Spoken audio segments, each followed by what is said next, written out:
azalekin, txiklekin... Gusanito poltsa! Gusanito poltsa... No, botatzen dituzue? Ono, basura. Gusanito poltsak horian, la movida, ezta? Maravilla, maravilla, maravilla. Eta beste zerbait, zuek pentsatu gabe erosten duzue, edo esaten duzue, venga, orain behar dut benetan praka bat eta orain erosiko du. Edo erosten duzue barra, rollo segulaz. Ez? Bueno, hori badakigu ez dela oso egia, hori badakigu konsumismoa oraindik ez dugula lortu, bakigu ez dela oso egia, baina horretarako zaudete hemen. Ikasteko horrexegatik zuek izan zaitezkete gure taldekoak. Bueno. Gure taldekoak izateko, minimo, gure oinarriak onartu beharko dituzte. Eta lehenago gure oiua ikasi beharko dute. Lehenengo oinarriak ikasi. Zuk nahi duzun bezala. Lehenengo oinarriak! Prest, oinarriak entzuteko? Bueno, oinarriak entzuteko eta praktikan jartzeko. Onartzen baldi baituzte? Venga, ba. Murriztu! Nendara joan baino lehenago, igual bitan pentsatu beharko duzu erosiko duzun hori benetan beharrezkoa daukazun. Berrera bizi! Gauzak zakarrontzira bota baino lehenago, bigarren aukera bat eman, bigarren bizitza eman. Birziklatu! Etxean dituzun hondakinak ongi bereiztu profesionalek birzikla ditzatela. Murriztu! Berrera bizi! Birziklatu eta murriztu! Berrera bizi! Birziklatu! Zirkuloa itxi eta berrera bizi! Nor gara gu, zer gara gu, berrera bizi gara gu. Nor gara gu, zer gara gu, berrera bizi gara gu. Lagunduko diogu? Guk esan behar dugu kolorea edo makinaren izena edo zaborraren izena, bale? Hau litzateke horia, ez o ez? Bera? Horia. Maravilla.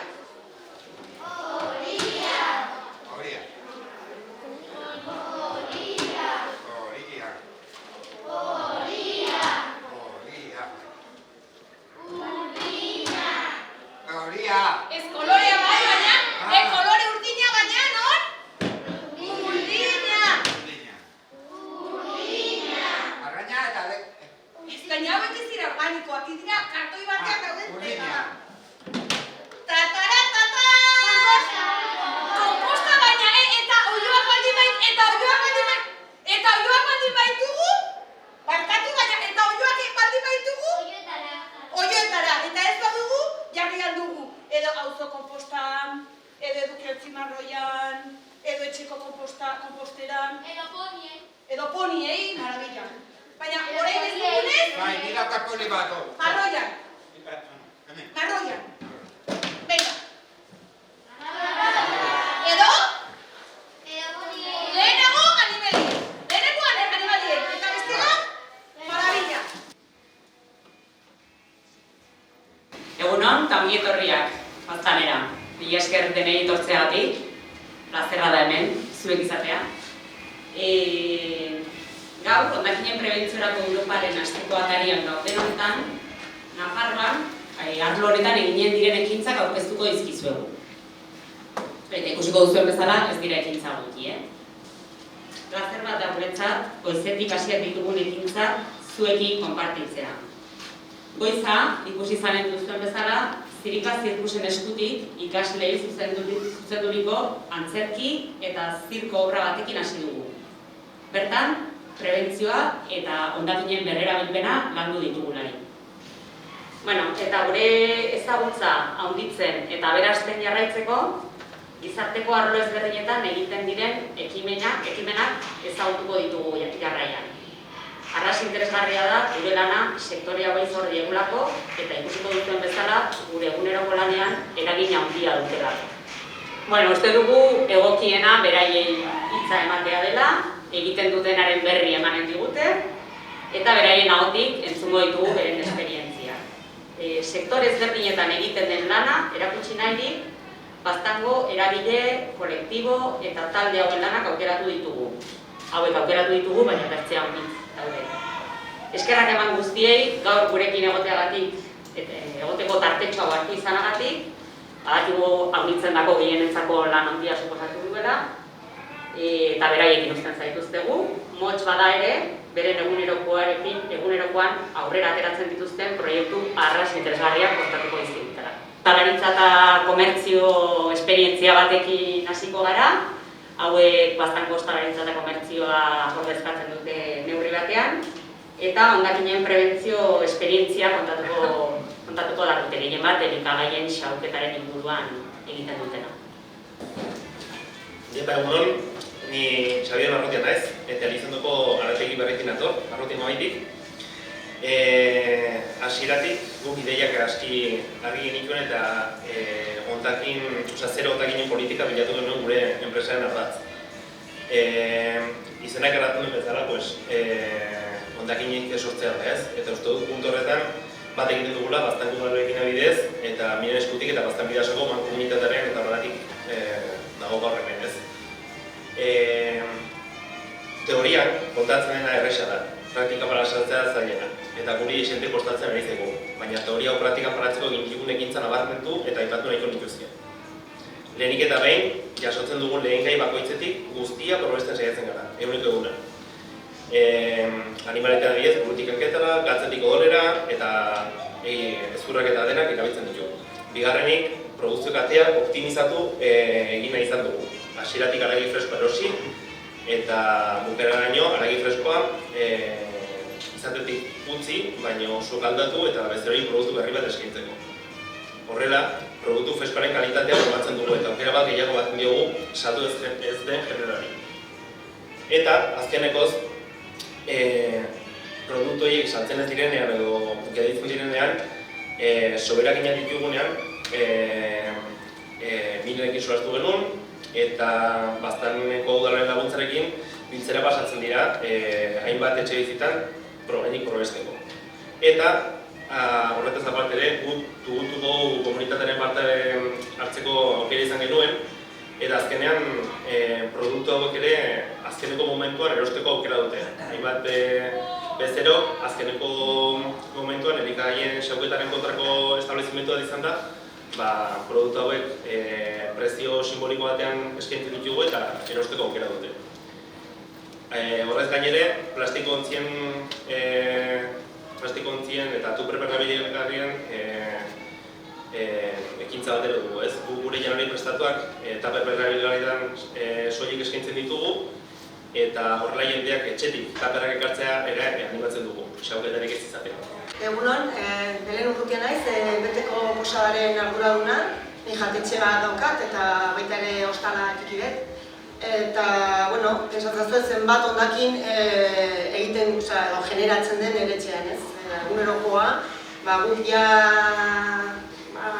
udalako kanpaina hasi aurretik ja baginun konpostatzeko konpostadore bat. Ateratzen zen konposta ikaragarria da. Eta ordean, gero aputatu gehinen ere udalako kanpaina eta horren bertze bi konpostadoria jarri gintun eta hilateko 3 betetzen ditugu. Eta alde horretatik, konten gaude, zen gero baratzeko konposta erabiltzen dugu, eta baratzen txiki bat ere daukagu, eta horretik ere gure produktuak atratzen ditugu, eta lokala ematen dugu, gure janaria normalean hurbilekoa da, kilometro 0, eta saiatzen gara, ez badugu gure baratzean, hurbiletik harrapatzea edo lortzea produktua, ez? Gero, plastikoakin eta gauza problema dugu edo, birziklatzen dugu hauniz plastiko, gauza guztiak, gehienak, enbasatuak etortzen dira, gehiago irauten dutelakoz, eta guk ere, gero, gure kamaretan sorratzen diren janariak eta normalean, ere, enbasatzen ditugu plastikoan. Egidak, azkenean da modu bet, gauzak gehiago irauteko.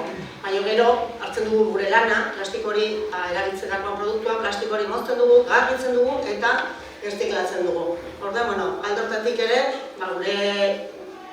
gure pauso txiki bat ematen dugu horretan, ez? Gero, egidak joan den urtean COVID-19 zela eta, gure jatetxeak etxiak egon ziren, ezin duen gure zerbitzu normala ematenan, eta horren, bueno, egin genuen, take away, eramatekoa, ez. Eta eramatekoa, hasieran, karo, hasi ginen bilatzen enbaseak eta horrela, eta egia da, gehienak plastikoak ziren. Eta, bueno, azkenean, bilatu ginen, eta enbase kompostableak denak, orden gut denak take away guztiak, jarri gintun enbaseietan. Horberian berotzen altzen, baina gero, kompostableak ziren. Horren jende harritzen zen, ze plastikoa zidudien, eta ez da plastikoa, baizik eta nebilgarria da, ez?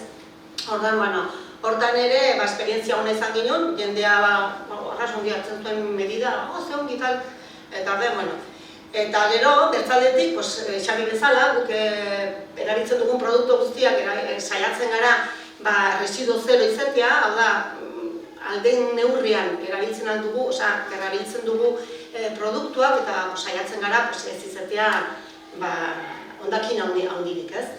Eta hoi gure etxean. Eta gero, ostalan ere, bezeroei eskaini ginen ere nolapait ere birziklatzea, eta kapoko aldean jarria ditugu lau kontenedore, bat errefusian dako, beste bat plastikoa, beste bat kartona eta vidrioen dako. Behiran dako ere bai. Orduan, jendeare, azmentan, jendeari erran hartzitzaion, egirak, atzerritar jendea etortzen zena, gu baino kultura gehiago dute birziklatzeko, eta orduan, beraiek batzekiten eta arrasongi hartzen duten horri hori, eta niguak ere, pizkanaka ari dira oitutzen pizkanaka, bai. Eta gero, bertzaldetik, erran ere bai, bastan budalakin batera, zerrian alako bastan proiektu bazagola, pixka bat jendeari ezaguratzeko nolako produktuak dugun hemen eta produktuakin ze egiten altzen, ez? Eta, errezetak grabatzen aldituen xaloan, eta, jendeari pixka bat erakutsi gure produktuakin gauza diferenteak egiten altzirela. Eta urten egin ditugu bertze 3 ikastaro, bat izan da konserbarena, erratzun induguna, beste bat izan da hondakinekin nola moldatu platerak berriak, eta gero ere oilasko batekin zenbat errezeta egiten alziren. Orda, hauek Elizondon izan dira, eta jendea oso gustora egon da, eta horrek handia izan du, jarraitu bat dugu pizket lan horretan, ez?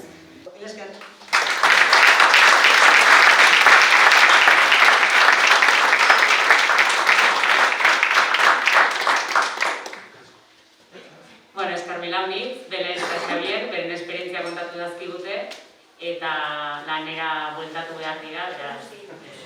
Muchas gracias a Belén y Xavier. Son otras experiencias. Bueno, seguiremos con la experiencia del compostaje o compostagailu, oilotegi kompostagailua gehien bat oilotegia den proiektua kontatuko digute Elizondoko eskolatik heldu diren Zurin eta Josunek. Proiektu asko egitaratu dute martxan, eta bertan kontatuko digute nola izan den eta zer egiten duten. Bueno, Zurin naiz, aurrezkuntzako irakaslea, Elizondoko ikastetxe publikoa, eta hor Josune dugu, eskolako zuzendaria. Bueno, aipatu keinu bat egin nahi nion gaur dela aurren nazioarteko eskubideen eguna. Bueno, martxan jarri genuen oilategiren proiektua eskolan, eta bizi berri bat eman dugu nahiko untzia edo galdua zegoen espazio bati. Hau prozesu zikliko bada, oioak elikatzen ditugu, baina oioek ere elikatura ematen digute, arrautzak ematen dizkigute. Elizondoko ferietan postura eraman genituen. Eta eskolako gosariak prestatzeko ere aprobetxatu ditugu. Egin ditugu tortitak, tortilla francesa, arrautza egosia eta gozei. Bueno, aipatu bezala, erabilerarik ez zeukan zonaldea edo espazioa zen hau, eta sasi artetik eta oraindik ere bai bateratzen da zaborra dexente, plastikoa gehien bat, ez? Eta kontzientzia hori ere lantzen ari gara gure ikaslekin, eta bildu eta ondoan ditugunez edukiontziak bertan botatzen ditugu gehiena plastikoak gara. Aipatu ere, guretzat garrantzitsua dela, arduraren kontzientzia hori hartzea, bai oioekiko eta baita ere oiategiarekiko ere, eta bai ikasleak arduratzen dira hori zaindu eta garbitzeaz. Izugarri gustatzen zaila gainera. Eta hau da gehiago, zuzenean konpostari loturiko gaia, Baztango udalak ekarri zigun, Mirarek ekarri zigun edukiontzia, edo konpostaren edukiontzi hori, eta ikasten ari gara. Oraintxe jarri dugu martxan, hau, prozesu arrasi interesgarria da, baina poliki-poliki egoki gauzatzen jungo gara. Ikasle fruta jaten dute egunero, astean egun batez ez, baina beste guztietan eta zalak biltzen ditugu, eta konpostagailuan botatzen ditugu. Konpostagailuetan ere botatzen da oiategiko zirringile edo zerrautxa botatzen ari gara bertara, eta ere oioak bertara sartzen dira, ekin nahi beztatzen dute, eta pixkanaka, oraintxe jarri dugulako martxa. Oioak etorkizunari begira, baratze bat izan dugu eskola, baina orain badugu proiektu ambiziotunako bat baratzari lotuta, eta, erabili nahiko dugu ere eskolako baratzea. Eta aipatu nahi nuen guztiak martxan jarri dugula edo posible izan dela, Kukuline proiektuari esker, Kukuline izeneko proiektu baten barne gaude, eta da eskolako kanpo espazioaren eraldaketaren proiektua. Eta gure nahi izango litzateke eraldaketa hori ematea, gure inguruko realitateari lotuta eta natura zainduz eta guztia errespetatuz.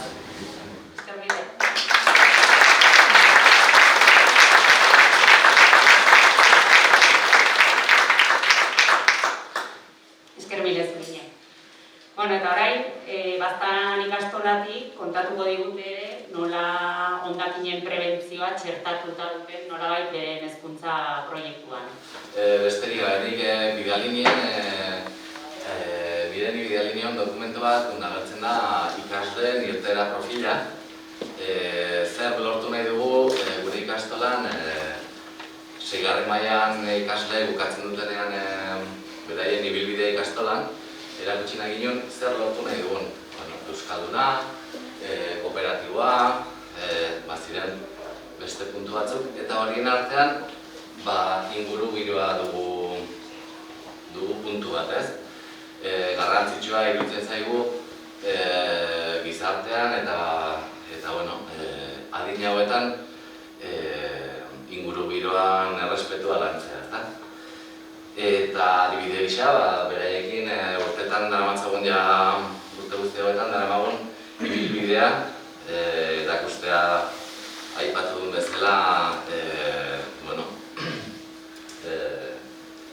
amaiketakoaren soberakinak bere lekura botatzea, konposta egitea, gero Mirenekin bertetan ikusi dugu zer egin daiteken botatako hondakin horiekin, ez? Eta, aurten ere, Euskal Herriko ikastolen elkartetik sartu dugu material berri bat, eta bertan lantzen dituzte hainbat gai, eta aurten sartu da ere bai, komunikazio kanpaina bat egin bat izan dute, hondakinen gutxitze hori lortzen, nola lortu zabaltzeko Baztanen, ez? Hortarako lantaldetan elkartu dira, eta ikastolako familia eta langileei eskutitz bat bidali dute, Xorroxin irratitik entzulei ere zabaldu egiten nola egin hondakinen txikitze hori. Horma irudi bat batu dute adibidez Anizen, eta beste Lizondoko janari denda batean ere, kartel bat jarri dute adieraziz edo animatuz hondakinak txikitzera, ez? Euskalduna, pentsamendu kritikoa, autonomoa, emozionalki orekatua, leanitza, errespetuzkoa, sortzaia eta ekintzaia, eta horri iristen garaia ohitura osasuntsuak dituen hortara, ez?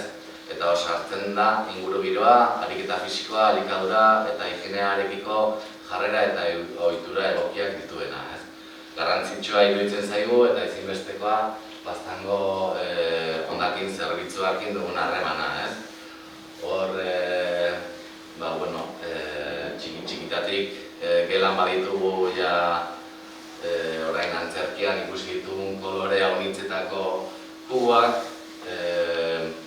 gosaria bere lekura botatzen da, soberakina, gero botatzen dugu konposta gailura, eta aipatzen nuen ere bai, kurrikulunan ere sartua dugu Euskal Herriko ikastolen elkarteko materialaren bitartez.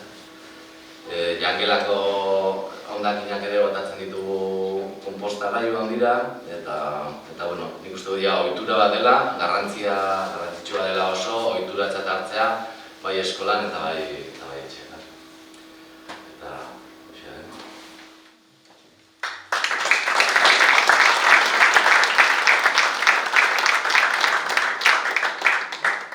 Esker mila, Robert.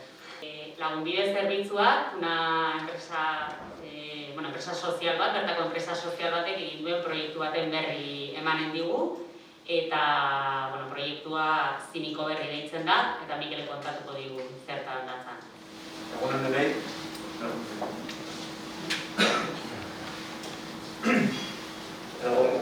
Bidelagun elkartea, orain dela 23 urte sortu zen, etorkinei eta zaitasunien dituen jendeei laguntzeko, funtzionatzen duen boluntaresekin, eta orain dela 10 urte sortu zen enpresa lagunbide zerbitzua. Eta zerbitzu desberdinak eskaintzen ditu Gaztanen eta eskualdean, eta egiteko bat, arropa biltzea da. 17 kontenore jarri ziren eskualde mailan, eta arropa biltzen hasi ginen. Arropa hori bidaltzen genuen traperoetara, iruñera. Eta, guelta batzuk eman dizkigu gaiari, eta nahi genuen arropa hori hemen gelditzea ez, bentin parte bat, eta hortarako sortu genuen Ziniko Berri denda, bigarren eskuko denda bat, arropak eta altzariak, dendatik.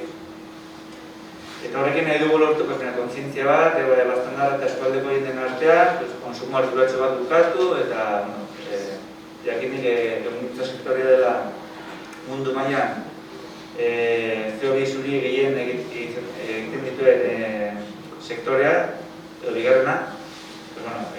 Uste dugu garrantzitsua dela, eta nahi dugu pixka bat pixkatei aldatzea. Eta gero bestaldetik enpresa sozial bat sortu dugu, zailtasun gehiago duten pertsonei laguntzeko, eta enpresa honetan lanen hariko dira proiektua bultzatu.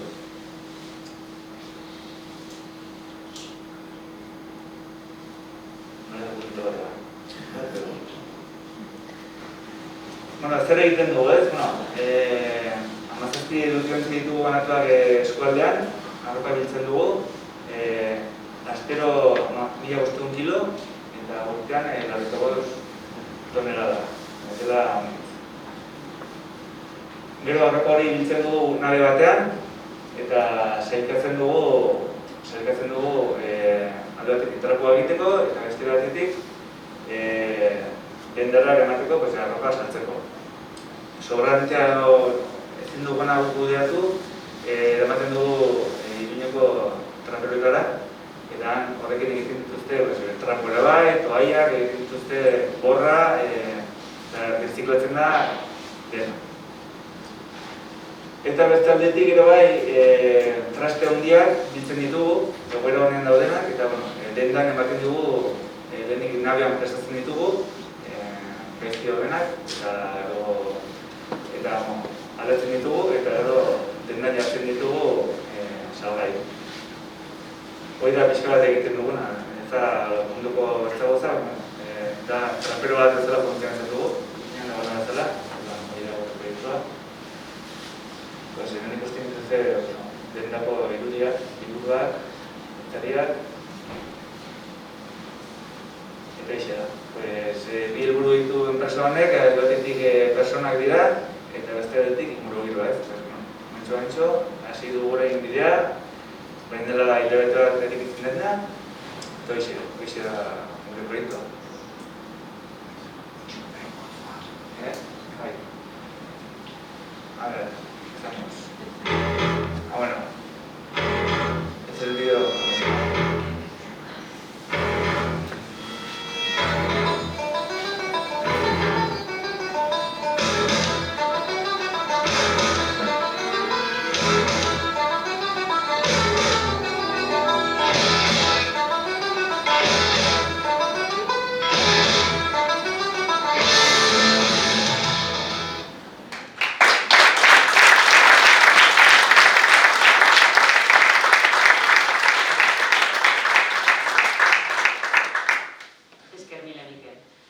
Eta, bueno, akitzeko, Aitor, dut hemen dirabilela, Jauregia Esnekiak enpresaren izenean, kontatuko daku pixkat beren lan ildoa, jasangarritasunean oinarritutako lan ildoa jarraitzen dute, eta, bueno, hondakinen prebentzioan inguruan zer egiten duten.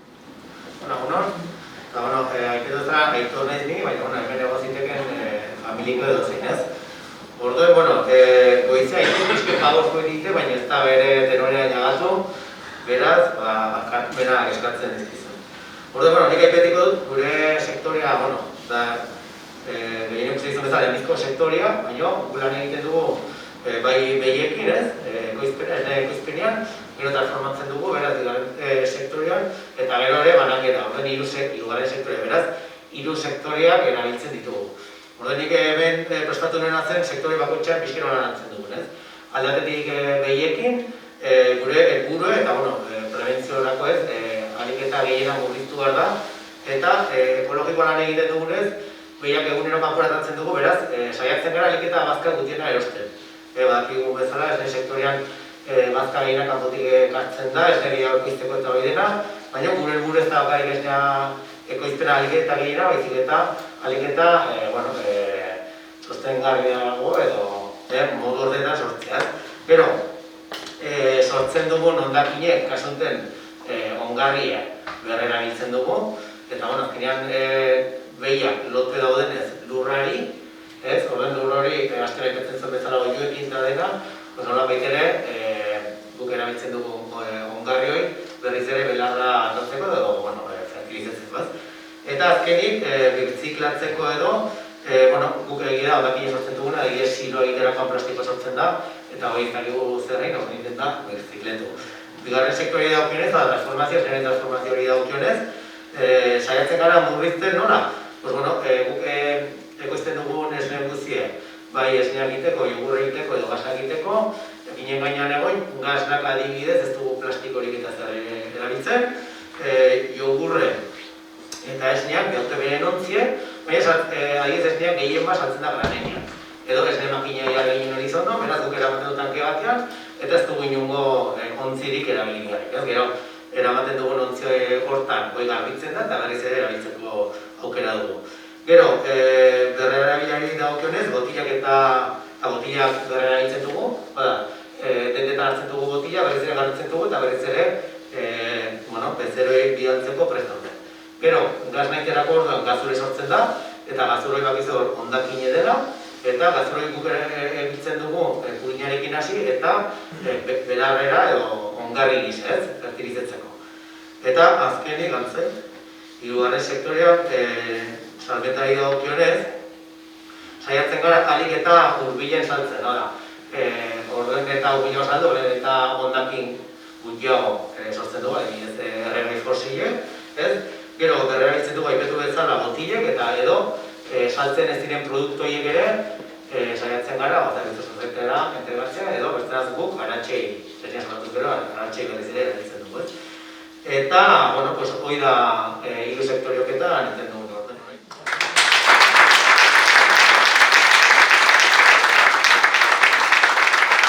Bueno, Pacheco bastante jendearekin. Digo que para acabar con la gente de Baztán, porque como decía, de otras zonas de Navarra también han venido a contarnos la experiencia y esto sí ya, para acabar esta parte de la presentación, pues ahora van a venir del Club de Jubilados y Jubiladas de Zafalla, desde la Mancomunidad de Mairaga, y os lo quiero agradecer de verdad porque ejemplos como el vuestro y como los que nos han precedido valen más que 1 millón de campañas en cualquier medio. Bueno, yo el euskera como Xavi, que me ha encantado como lo ha dicho, pero bueno, en casa, porque ya somos eso, ¿no? En casa me salía bien, pero bueno. Egunon eta eskerrik asko ekitaldi honetara gu gonbidaseagatik. Soy Miguel Valencia y vengo en representación de la Asociación Voluntariado Urbano Hiriko Bolondresa, inscrita en el Censo de Entidades con Acción Voluntaria del Gobierno de Navarra, para tener un respaldo legal a nuestras actuaciones.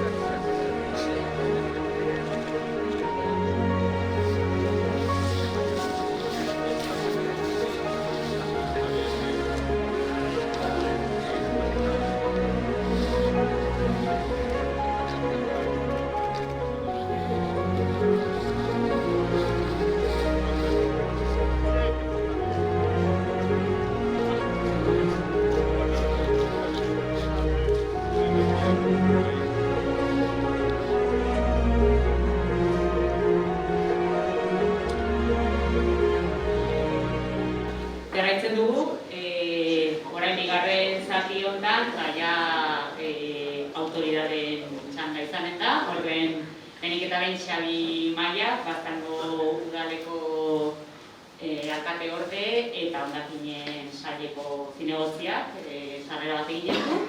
Ondoren Oskarrek aurkeztuko dizkigu aste hontako eta urtean zehar egin diren prebentzio inguruko ekimenak, Nafarro mailakoak, eta bukatzeko kontseilariaren interbentzioa izanen du.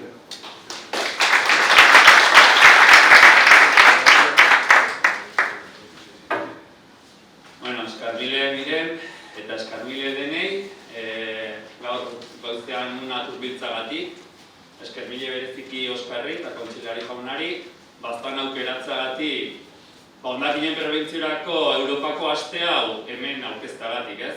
Periferian. Eta, bueno, hoi ja nik uste dut guretako gore handi bat dela, udal bezala eta bastandar bezala, bastan aukeratu izana kanpaina hau aurten hemen aurkezteko. Horregaritik erran behar, Baztan udalak beti batzuekoarekin elkarlanean sinestu dugula, hondakinen birtziklapenean, eta kasu honetan, aste bakarrako balin bada ere, elikagai xauketarekin batera, hondakinik ez sortzearen ideia horrekin, ez? Azkenean, prebentzioa aste baterako kanpaina bezala aurkeztuko dugu gaur, nik uste dut, hango leloak erratu nuen bezala, hondakinik onena sortzen ez dena dela, eta hortan ere lan egin beharko genukela. Ongi dago gero birtziklapena, baina hortik aparte egin beharreko lan hortan kontzientziazio handi bat hartu dugula udaletik, eta urte guztian basatzen dugula, sinesten dugulako lan horretan. Eta horren erakusgarri, udaletik egiten ditugun politika horietan, edo bultzatzen ditugun politika horietan sinesten dugunez, aberasgarria da eta erakargarria da gero ikustea, nola ekimen ezberdinak agertzen diren, herritarren handik bueltan etortzen zaizkigunak, sinergia bat lortzen dugunak, eta guretako hauspo handi bat da, edo bulkaldi handi bat da ikustea gero gure herritarrek eta nola beren ekimenak, edo lehen ikusi ditugun ekimen horiek bultzatzen dituzten, gurekin elkarlanean. Eta hor ikusi ditugu sektore ezberdinetan, edo alor ezberdinetako kasuak izan direla, jauregia lehenengo sektorekoak, komertzioak, ostalaritza, eta batez ere guretako garrantzitsua dena dela hezkuntza komunitateak, ez? Eta batez ere haurrak. Azkenean pentsatu behar dugu, planeta edo, hobe bat, ez dakit berandu gabitzan edo ez, nahi baldin badugu, etorkizuna umeak direla, eta umeekin lan egin behar dela, horrelako kanpainak etorkizunean egin ez daitezen, ez? Eta horregatik, gaur guretako ohore handi bat da, kanpaina hau hemen aurkeztea, guk udal bezala bultzatzen ditugun ekimenak aurkeztea, eta batez ere zuek ikustea gero gure herritarrek eta nolako erantzun ematen dioten guk egindako kanpaina horiek. Orduen, eskergarria da eta guretako ohore bat da hemen egotea. Eskermile.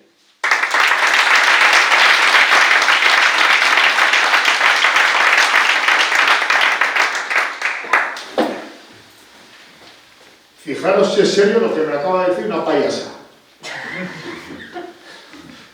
Dejamos en manos de estos niños y niñas, que si no me equivoco eran del Colegio Público de Lizono, y de la Ikastola, el futuro del planeta. Buenos días a todas y a todos. Muchas gracias por vuestra asistencia a la presentación de los actos de la Semana Europea de la Prevención de Residuos, que este año va a tener la materia orgánica como protagonista. En el marco de esta celebración alcanzaremos un hito muy significativo para Navarra, ya que se finalizará el despliegue de la recogida de materia orgánica en toda la comunidad foral, como se ha explicado anteriormente. Verán a todos a continuación, pero antes de dar paso a la pieza, me gustaría tener unas palabras de afecto para alguien que lamentablemente no pudo estar con nosotros en la grabación, pero que esa era su intención. Hablo del periodista David Bellain, artajonés, asesinado en abril cuando rodaba un documental sobre la caza furtiva en Burkina Faso. Tan dispuesto como siempre, era su deseo sumarse a esta campaña cuando regresara a Navarra, cosa que no fue posible. Desde aquí enviamos a su familia nuestro más sincero afecto y respeto. Y finalizo ya confiando que nuestro mensaje en favor del reciclaje orgánico llegue a toda la sociedad y seamos capaces de crear un hábito que será necesario para salvaguardar nuestro hábitat. El camino hacia una Navarra más sostenible pasa por la implicación de todos los agentes, desde la administración foral hasta la sociedad civil, pasando por mancomunidades y entidades locales. Nuestra tierra nos necesita. Por eso yo y todos ustedes nos apuntamos a la orgánica. Muchas gracias.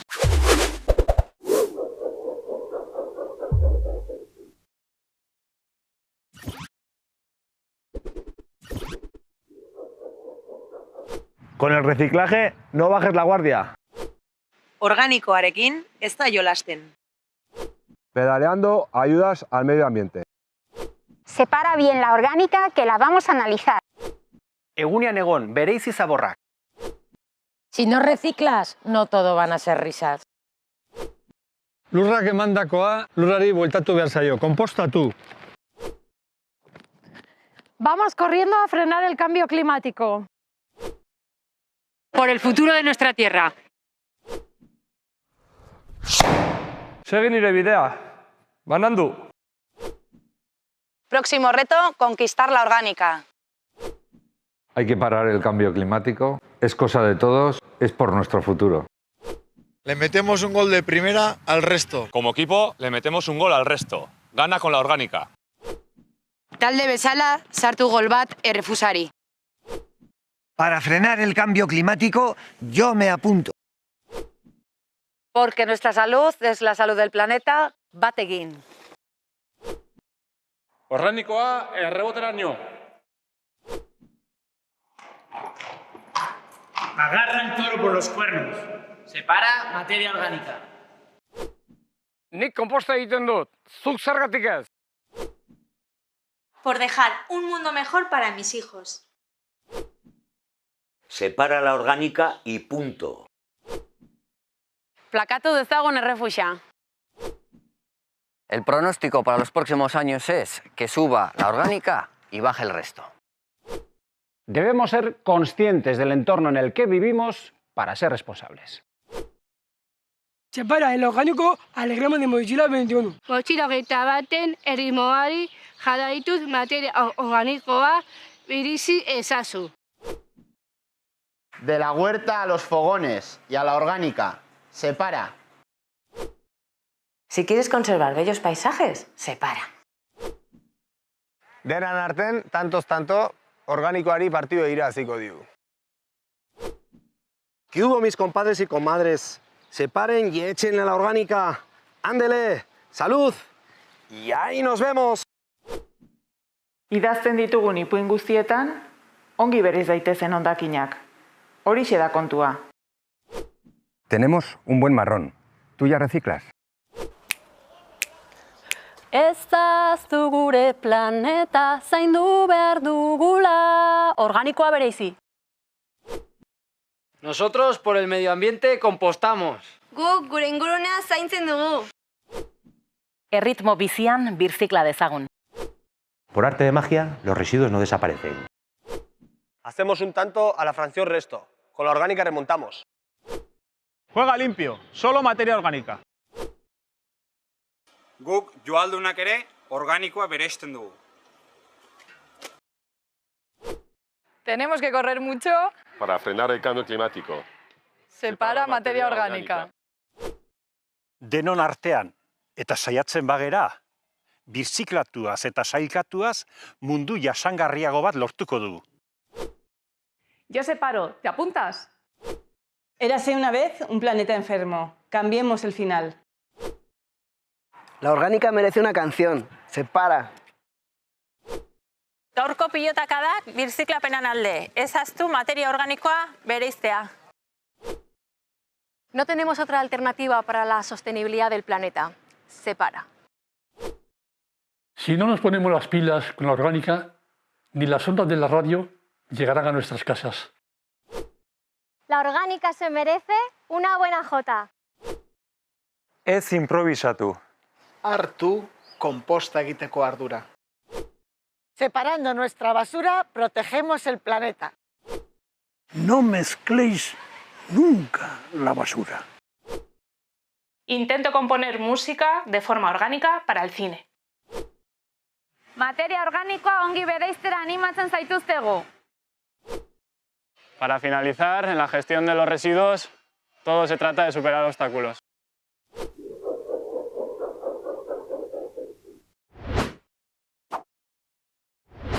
Yo me apunto. Me apunto. Bat egin. Yo me apunto. Me apunto. Apuntatzen naiz. Me apunto. Bat egin. Yo me apunto. Bat egin. Me apunto. Me apunto. Me apunto.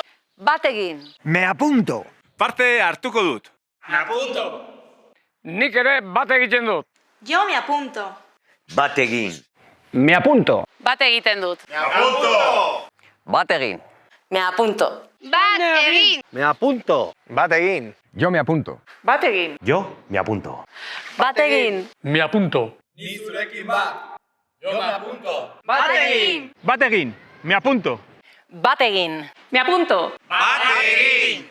Me apunto. Me apunto. Bat egin. Me apunto. Bat egin. Me apunto.